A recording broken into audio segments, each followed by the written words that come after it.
and as a whole, Black women are now fighting for inclusion in a brand that we promoted. Hey y'all, Stephanie Andre here, and today we're gonna talk about this Shea Moisture thing, right? Okay, so I know I'm coming in like a week late on this whole Shea Moisture commercial controversy thing, but that's because I recently moved and started a new job. And when I work really long hours and I'm really tired when I get home. But I still wanted to get my little 2 cents on the issue. And I'll leave a link down below where you can find a commercial. If you haven't seen it, you probably already have, where basically there's 3 women, one's biracial, the other 2 are white women. They have red hair. And so I'm like, oh, when I wake up, I don't know what to do with my hair. Oh, I don't like the color of my hair, so I used to dye it blonde, blah, blah, blah. Because the topic of the commercial was hair hate. So there's a lot of issues here. Number one, why is one of the first ads that you come out with for a line that Black women have been patronizing all of these years with white women? I don't understand that. The thing is, you have these products that Black women have been buying, patronizing for many, many, many years, where your consumer base, all of that, which you never lose sight of. So the marketing team should be gone like crazy. Anyway, so, I mean, you could tell there's probably no one who looks like me in that marketing room, because someone should have said, hey, this is a problem. But anyway, so you take these products that Black women have been buying this entire time, and then when you come out with the ad, you slap a white face on it. That's one of the reasons that there's an issue here. And number 2, we're talking about hair hate. And there's nothing wrong with talking about it, but when white women are the face of a natural hair care line and they're talking about hair hate, as in, I don't know what to do with my hair, I don't like the color of my hair, so I used to dye it blonde, blah, blah, blah.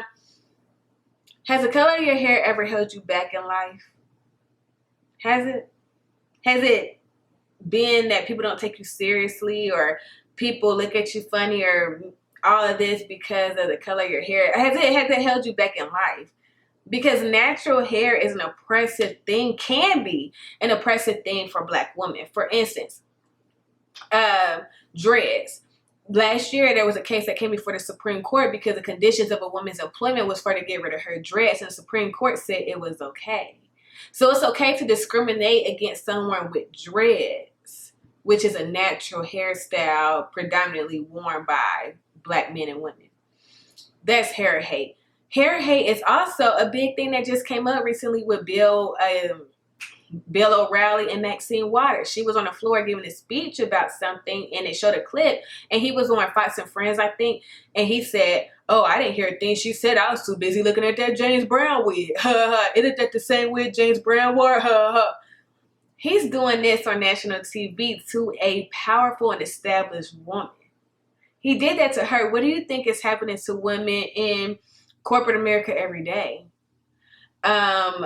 People, like, for instance, myself, I said I just came to Austin because I got a new job. When I went to my job, I wore my hair in a twist out. It was pretty much in this shape, but, you know, twist out form, because I know wearing my natural hair can be a hindrance. It can. But at the same time, I was willing to take that gamble because I felt like, if you can't accept me with my natural hair, I don't want to be at your company, period. I don't want to have to straighten my hair, wear wigs to fit in at your company. If you cannot accept me, if you could only accept me with straight hair, I don't want to be in your company.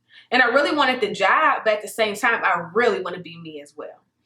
But that's definitely an internal struggle that a lot of women deal with, and I understand it. One time I went to an engineering career fair when I was in college, and I straightened my hair for the career fair thinking it would give me a better chance. That's the type of stuff that we go through. But after that career fair, I told myself I would never do that again. I was mad at myself for doing it. And I said, I will never straighten my hair for no one. If I want to straighten my hair, it's going to be for me. I'm not straightening my hair for an interview. I'm not straightening my hair because I'm meeting some prestigious person or whatever. I'm not straightening my hair because I'm meeting a whole new group of people and I want them to accept me and like me. I'm not doing it. I mean, I wore my hair natural to work. I mean, well, the place I work is extremely diverse. I mean, it's probably one of the most diverse places that I've worked, but I know it's not that easy everywhere. But I just say, this is me. If you can accept me for who I am, I don't want to be here. But that is hard to do in a lot of places and in a lot of instances, especially if you really want a job. You really think, do I need to straighten my hair? So these are things that Black women go through. Hair hate is also that good hair, bad hair thing that's been ingrained in us, that slave mentality, all of that, being more so to the Eurocentric beauty standards is better. So wavy, curly hair is better than kinky hair.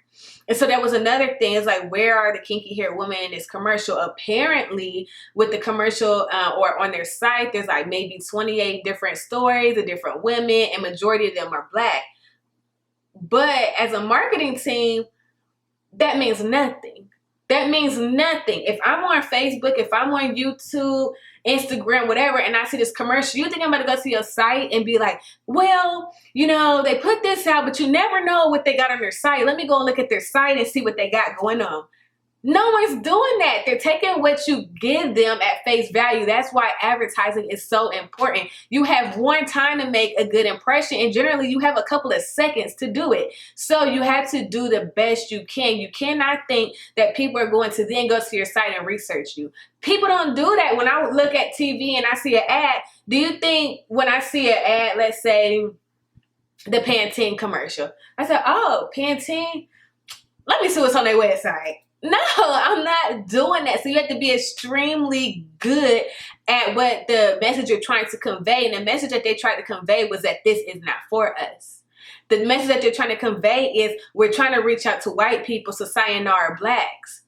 They put a biracial woman on there. I guess that's supposed to be good enough for us, but no one with tightly curled hair, no one with kinky hair, and we're looking like, this is how you decide to start off? This what you do?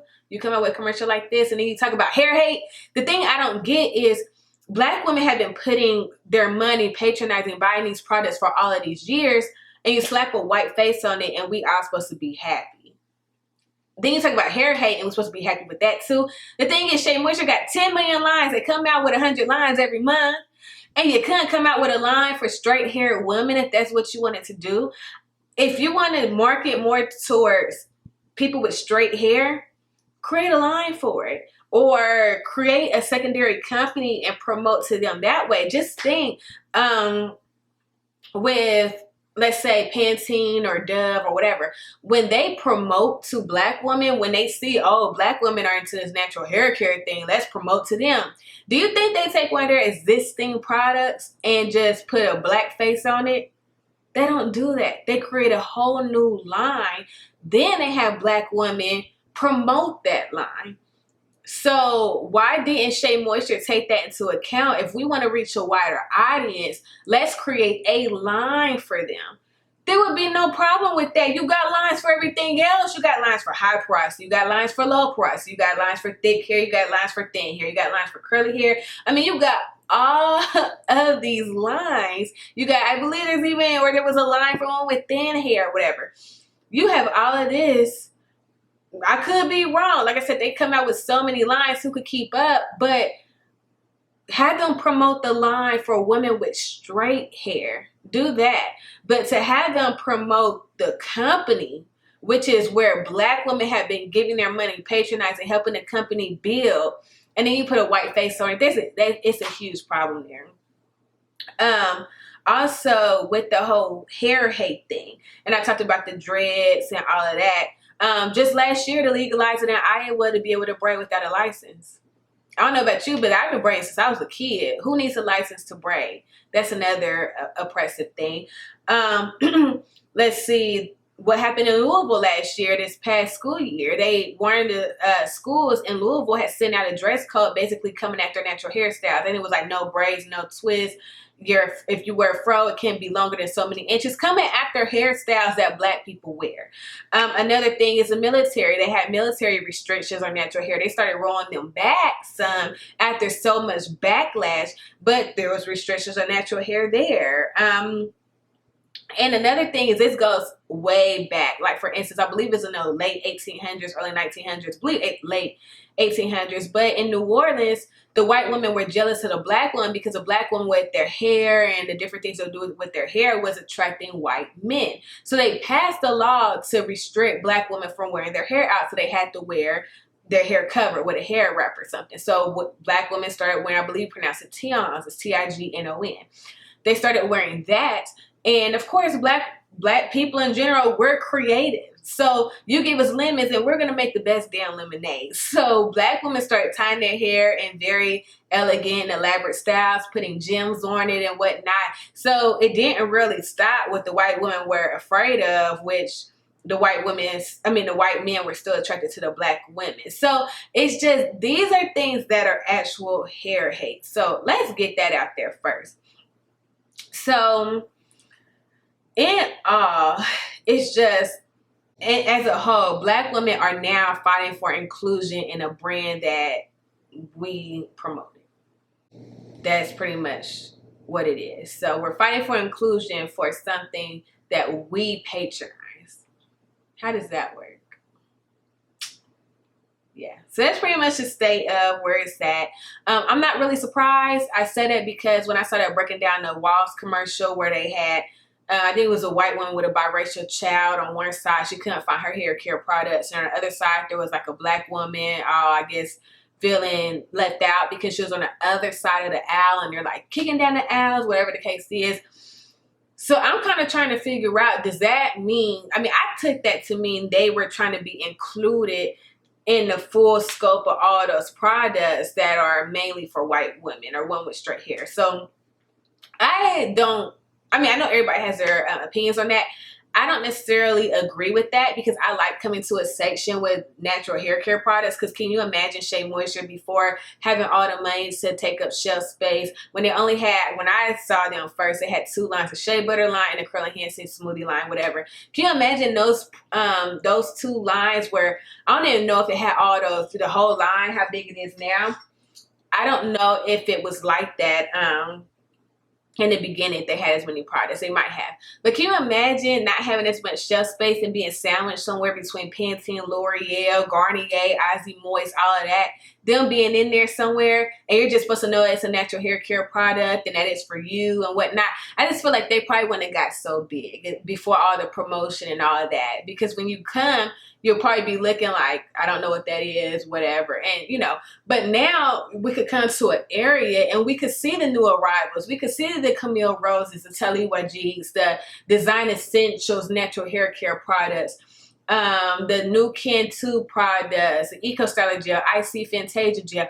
All of this is right here, so it's easy to navigate, whether versus if it was spread out throughout the aisle, if you know what I mean. The only problem with having our separate section is at Walmart when they try to put us next to the dog food. Like, you put us right next to the dog food. Like, my friend had pointed that out because I don't really go to Walmart for my natural hair care products, but when I do, I did notice that too. Like, everything's cool. Oh, the other thing is with Walmart, put us on the same aisle as everybody. That's the thing. Like, if that's breaking down the aisle that they're talking about, that I'm with it because that's how Target does it. Like, we're still in the same aisle with everybody. Don't put us off somewhere else next to dog food. So I'm hoping that that's what they meant, like put us all in the same aisle and not necessarily integrate all the products, because then that would be hard to navigate. So whatever they were saying there, whatever. So that's just how I feel. So overall, Shea Moisture needs to get it together. Am I going to boycott their product?